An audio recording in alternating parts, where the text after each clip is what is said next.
G'day new starters, here we are again. You know, last weekend was a massive weekend for us as a family.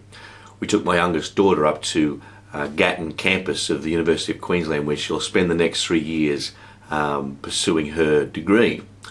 And she's our baby, she's our youngest little girl.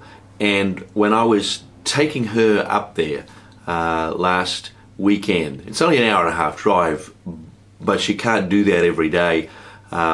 So she's going to live on campus. And as I was taking there, I was very much aware that this was changing our entire lives. Tyler's always been our youngest, of course. But as each of the older children have gone through their changes and their transitions of life, going from preschool to primary school, from primary school to high school, from high school graduating and off to university, there's always been Tyler in the background, just reminding us that we're a family, and she's still there being connected with us. Well, now she too has finished that journey of being someone at home, and has now moved on to university, and it'll never be the same again. Even if she comes home for holidays, or if she comes home to stay even, she makes that choice, where up until now home has been the place that we have chosen for her.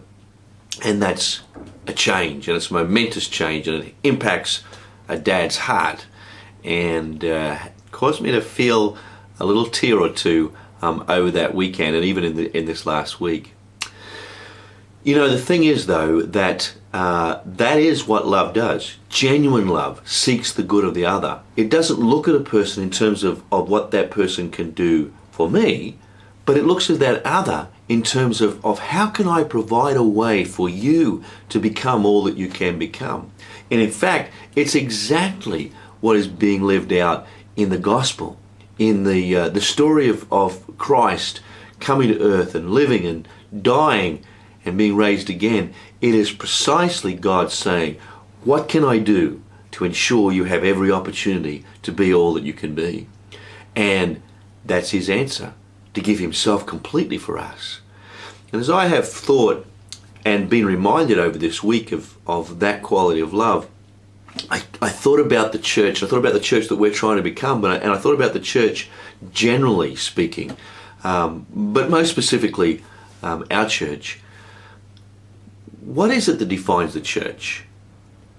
Ought not it be that a church lives its entire existence to give itself away, that others might know the kind of life that they can live, to be enabled to live a life of significance?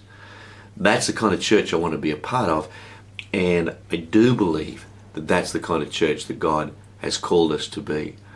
And I pray that throughout this week that you might have the chance to think about that, and how that impacts your life, and the church of which you're a part. Thanks for being with me this week.